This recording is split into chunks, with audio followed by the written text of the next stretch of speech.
Hi there and welcome to your 2025 Sunseeker 2440.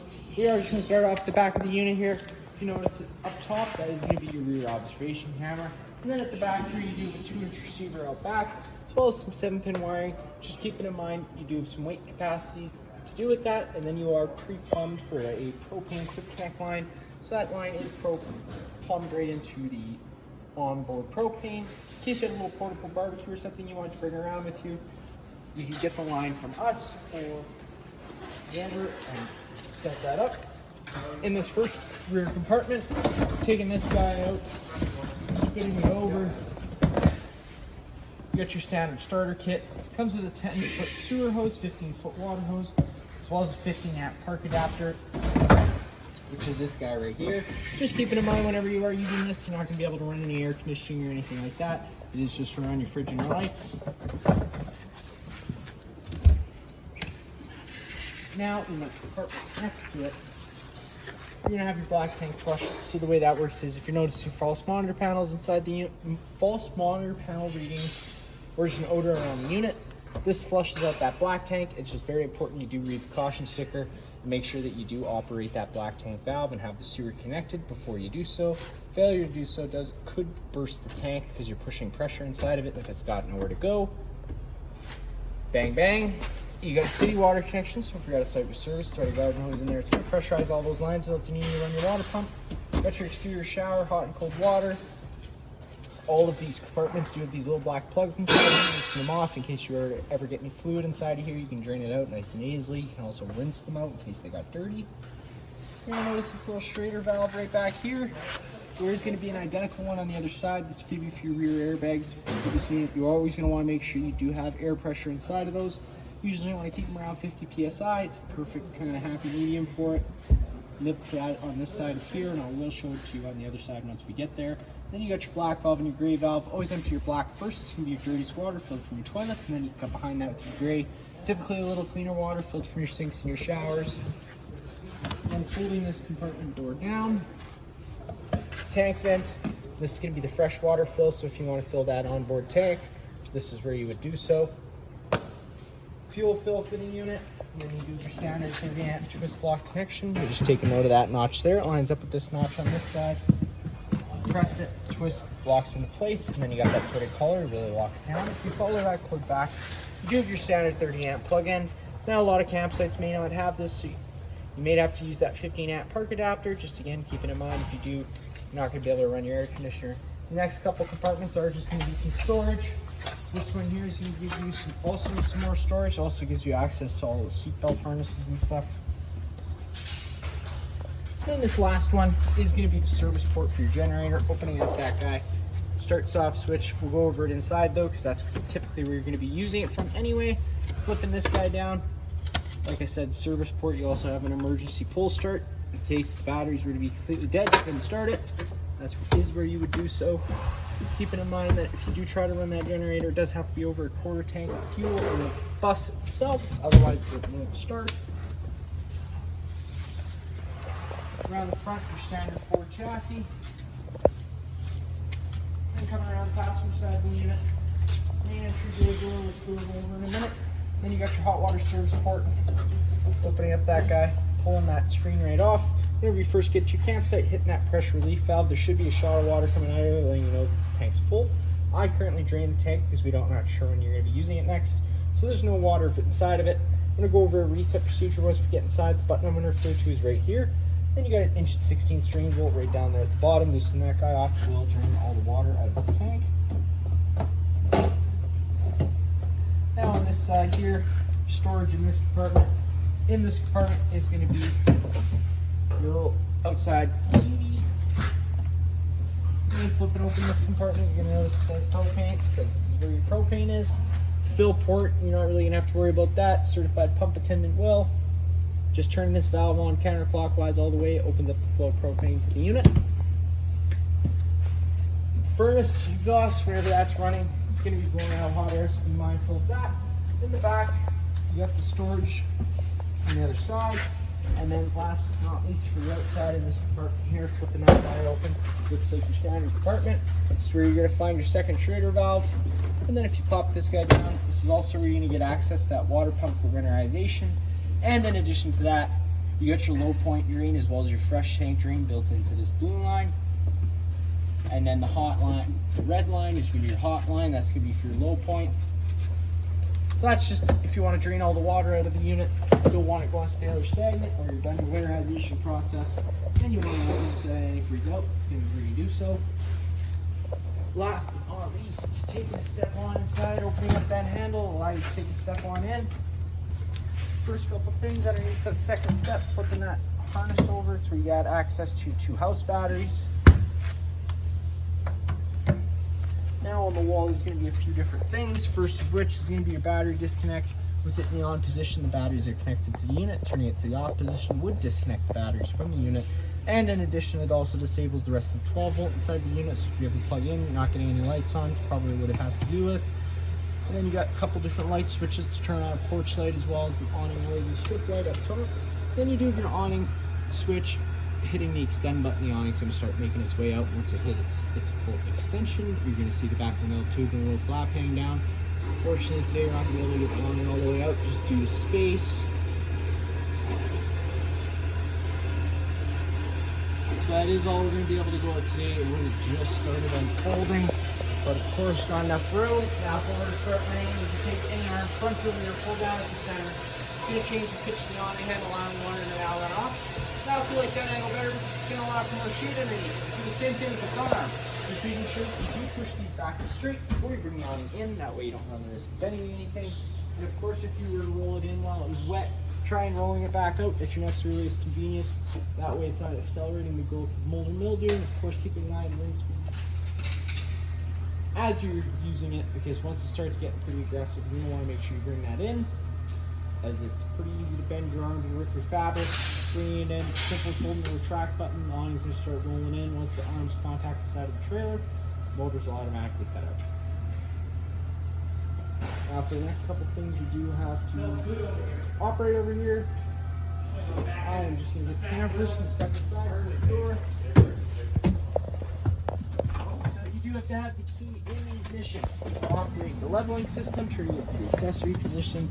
Pretty simple. Hit the auto level button, it's going to automatically level the unit. Now if you're automatically leveling the unit, you want to make sure you have your slide outs first out so that it does counter offset for that. And then to retract them, you can retract them all. You can also control them individually just by pushing that and going into the manual mode. You also have some jack lights on there, and you can connect through the app. You got your solar controller over here. Bunch of different settings you can get into. It gets pretty in depth. I'm going to recommend going over the owner's manual to set up some of those. We do currently have it set up for your basic charging needs. If there's sun outside hitting the panels, it's going to be applying a charge to the battery. Now, once we're inside here, you got your main switch here to turn on all the main living space lights just on that button there. It's a dimmer, so you go bright to dim. And then come inside. You got your first slide out switch, pushing and holding that out. You do have to have the ignition on and the parking brake set for that to operate. Now, of course, before you're running your slide outs, always making sure you know what's on either side of the slide, inside and out. That way you don't run it into anything. And the reason I say inside is you want to make sure there's going to be nothing that gets caught in between the slide out and the wall. Sometimes it's hard to do that, just being vigilant while you do it. And now we can operate that back slide out so I can kill the ignition in the truck. Same thing, push and hold that button out once the slide out reaches its full extension, so you hear the motors wind up and cut out whenever you're operating slide out. Always try to do full motions of the slide if you can, so either all the way in or all the way out. It just makes things that much easier on the motor and the ears in the system. Obviously, it's not the end of the world if you can't do a full pull, but it is a little hard on things. Now I'm going to kill the ignition up front. And up front, you have your standard Ford chassis. Not really much more to show you there. Pretty much like a truck. Up top, you got your bunk space. You can slide this cushion into this room. Have it removable so that you can have some extra head space while you're sitting. And now you have it set up as a bunk. You could undo your ladder, set it over here, climb in and out with ease. Of course, after you're done, you hook it back up. Inside these little cubby holes here, you do have USB, USB-C plugins underneath the little headboard. course, there's lights up top here, and they're on the arm center push button. Your stereo is also built into the TV for this unit, so it's all built into one. Pretty simple to use, just like home. Inside this little cupboard here, you do got a little storage compartment, as well as you're going to notice this little plug-in. There's a little black button beside the coax. Pushing it turns the green light on. Now that also turns the antenna on the roof, also improving radio frequency and cell phone frequency. So we recommend leaving it on when you get to whenever you're at camp, but if you're not using the unit, turning it off because it does draw battery power. Now coming to your monitor panel system, you got your pushing the button is going to give you the corresponding level for each tank, as well as your propane and battery. Generator start stop switch. So to get the generator going, you're gonna have to hold the start/stop switch, making sure you have over a quarter tank of fuel.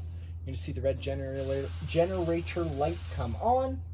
Hold it for about 5 to 10 seconds. That's just priming the carburetor with fuel. Once the red light goes out, hit the start button, and it does fire right on up.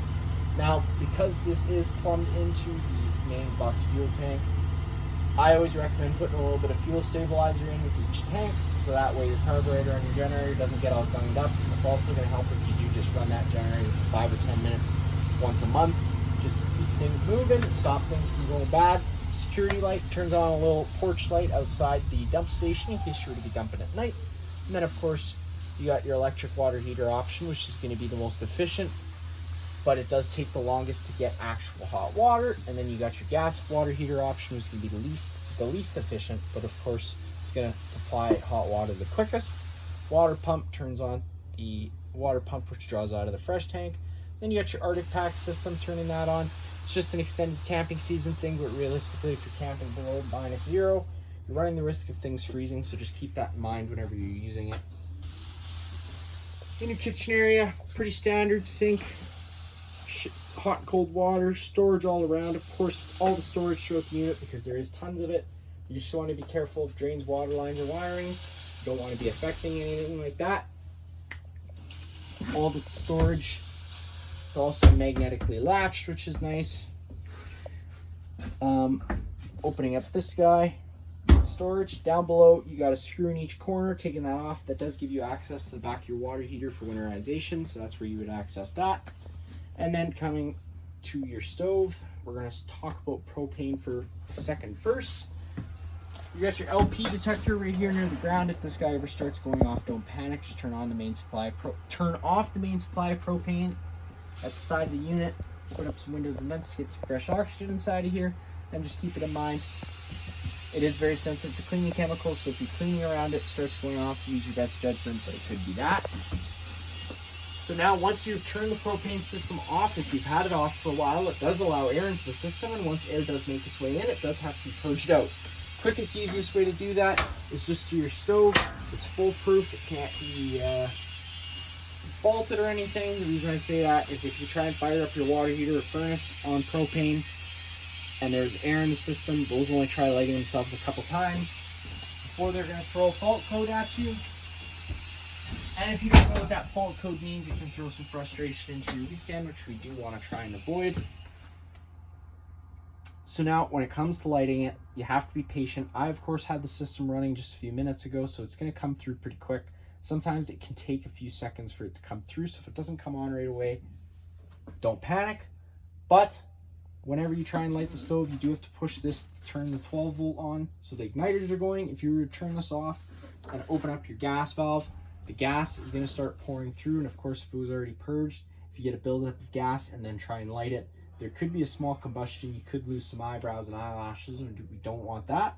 So just making sure you do turn the blue light on, making sure the blue lights are on, because now you're going to hear the clicking, so it ignites right away, so you don't get that buildup of gas and any lost eyebrows. That's as simple as that. Convection oven down below, which is pretty much just like home. Now there's going to be tons of accent lighting throughout, all underneath these cupboards and everything, so they're going to be on their own center push buttons, so you can find them, of course, as you move in. This is going to be also another bed in case you were to have extra guests. You do just have to remove the leg from underneath the table, set the table on its desired ledges, take your back cushion to fill in the center, have yourself another bed. Just keep it in mind whenever you're traveling in this unit, you are limited to limited to the number of seat belts for passengers. Every passenger does have to have a seat belt, so you have one passenger seat up front, and then I believe there's 4 here, so you can have 5 passengers plus yourself total. Keep that in mind for whenever you're using it. Everybody does have to be belted while driving and moving.